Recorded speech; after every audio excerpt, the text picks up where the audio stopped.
Hey everybody, welcome back to the channel. Getting back to work on the Cobra in this video, and this seems to be the project car that does not want to get back on the road.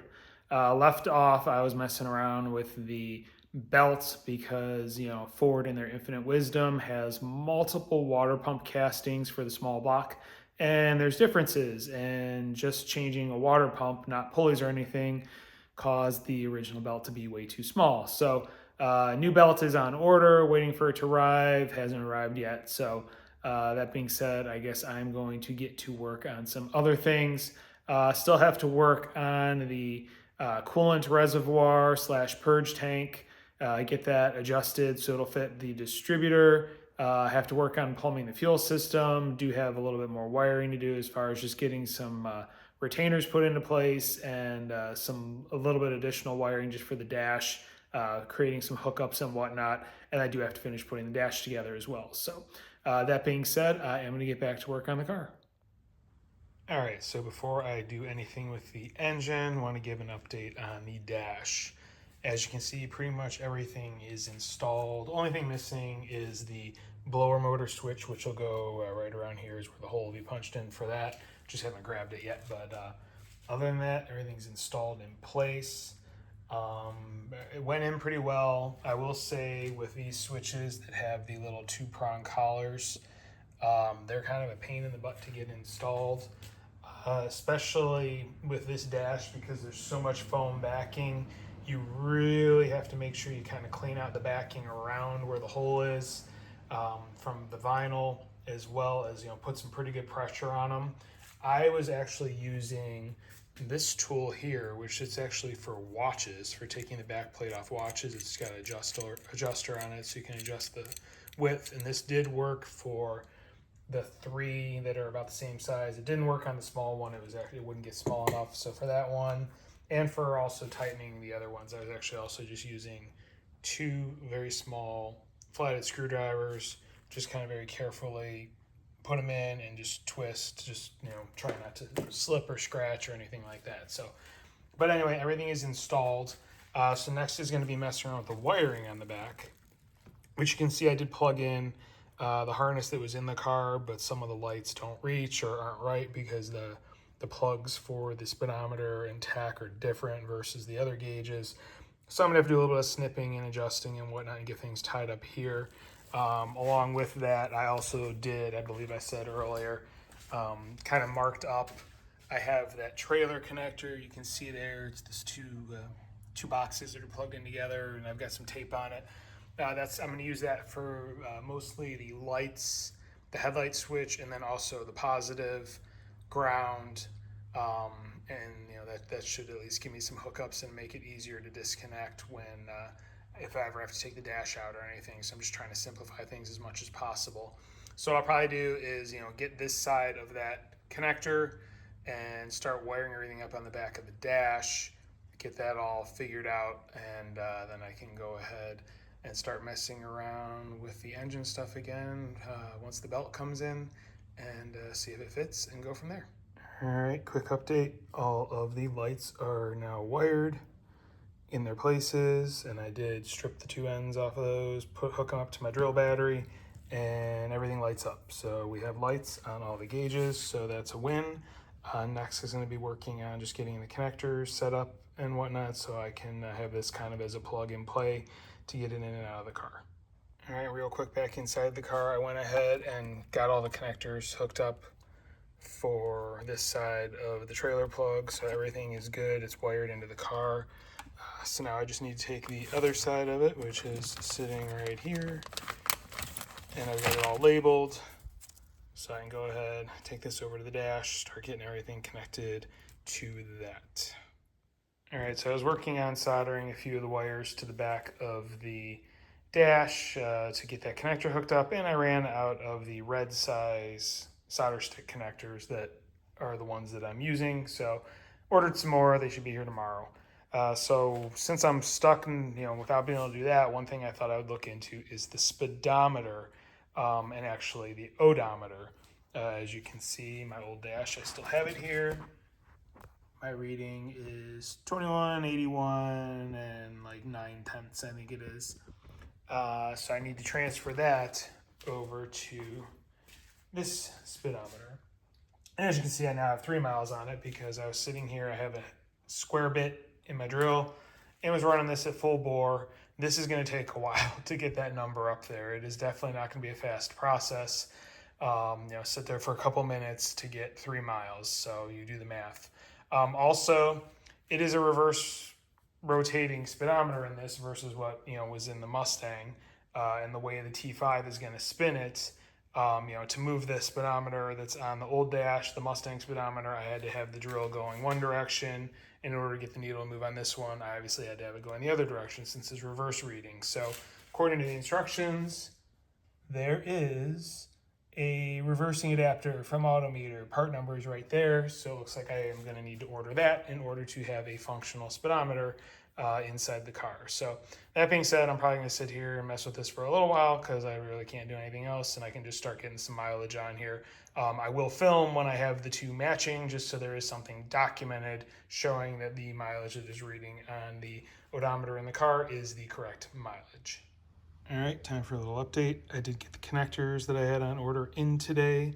So now all of the wiring on the dash that I can do for this splice harness that I'm using, that trailer harness, is hooked up.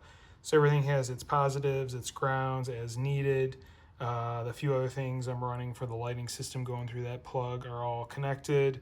So all that's really left is going to be like the trigger wire for the fuel gauge, the trigger for the tach, the ground from the turn signal switch that goes to the flasher, the wires for the red light, that is basically going to be the charge indicator light. Those are separate off of the harness, so I don't have to do anything with those.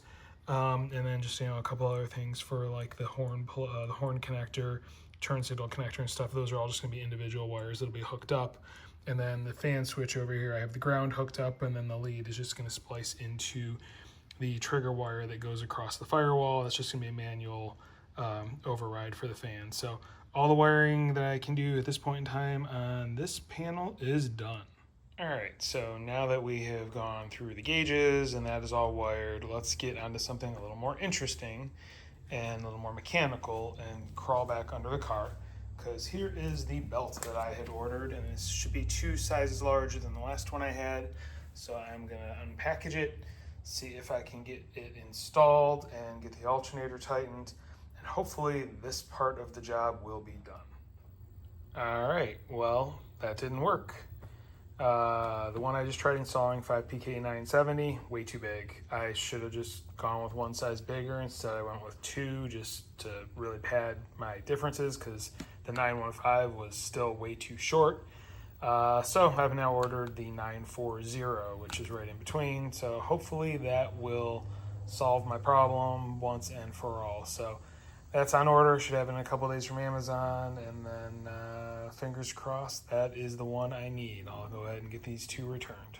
All right, since I am at an impasse right now with the alternator belt, waiting on new parts, I think I'm going to go ahead and start working on modifying the coolant reservoir. You can see here I've got it marked out. I need to basically use a Dremel and remove this little portion, because this is the only little bit that was interfering with the distributor cap and distributor housing. So if I cut this out and notch it, I should have a little spot there, and then this should be able to fit flush and not have any interference. And once I have that all figured out, I can go ahead and get it painted and get it installed. All right, and here we go, bolted back in place. And I did do the trimming. You can see it's tight. It's definitely tight, but there is a gap there. It's hard to see, but it's small, but exists. So we're good now. We've got the clearance we need. It should work just fine. So I just need to get the right bolts for this. I have one holding it in because the height of the water pump and the timing cover doesn't work with the lower bolt that I have from the old neck that was on here. So I'll just need to go to the hardware store, get something a little bit custom. But like I said, as you see, it is going to be a winner. I've got the bolts in on this side, holding it in place. And yeah, there's enough of a gap there. There you can kind of see it. Enough light there. So should be good to go. Should clear the distributor. And just need to get it painted and then get the bolts and the thermostat and get it installed. So go ahead and order those parts that I need, and then I should be able to wrap that up. I also do have to order the hoses to replace the lowers and the uppers just because they're old, and I figure might as well since the coolant is drained at this time. All right, next on the list, messing with fuel lines. The inlet on the ProFlow 4 EFI setup, it's a 6AN. I had adapters on these that were for the Ford EFI clips. I removed those.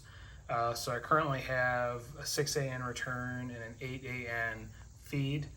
Problem is, one, the hoses are going to be way too long for where I need to put the regulator, because I'm probably going to put the regulator here on the inside of the fender well in an area around here.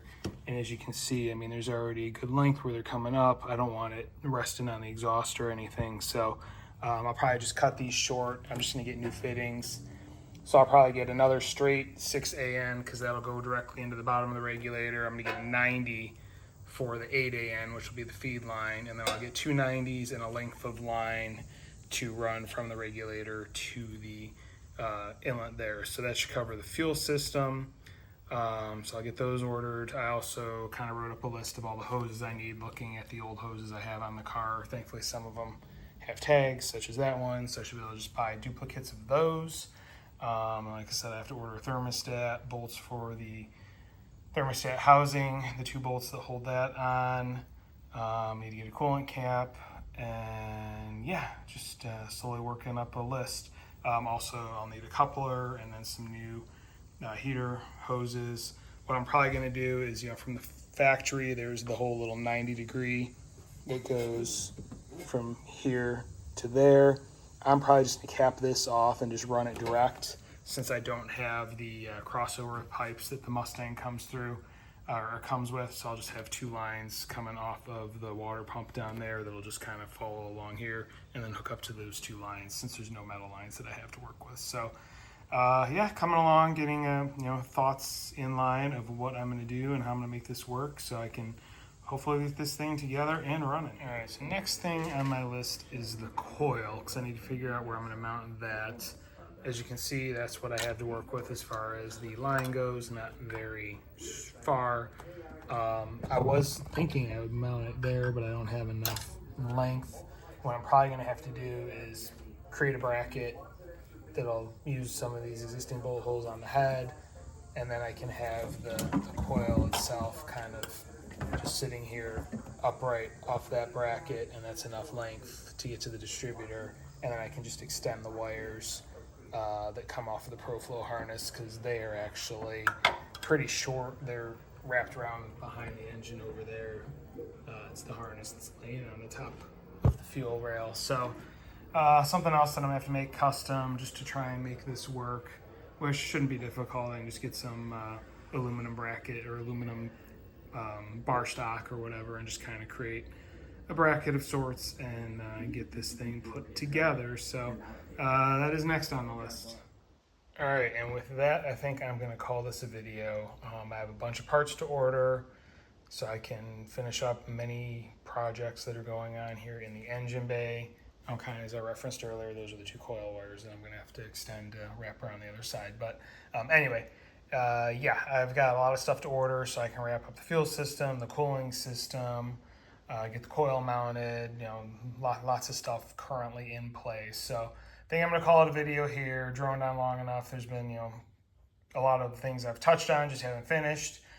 So next video, hopefully more stuff will be completed, because hopefully I'll have parts to complete things. So that being said, if you're interested in following along or you like what you're seeing, please hit like, please hit subscribe, please hit the notification bell. If you have any questions or comments, please leave them in the comment section. I do read them. I will respond. Thank you for watching, and have a great day.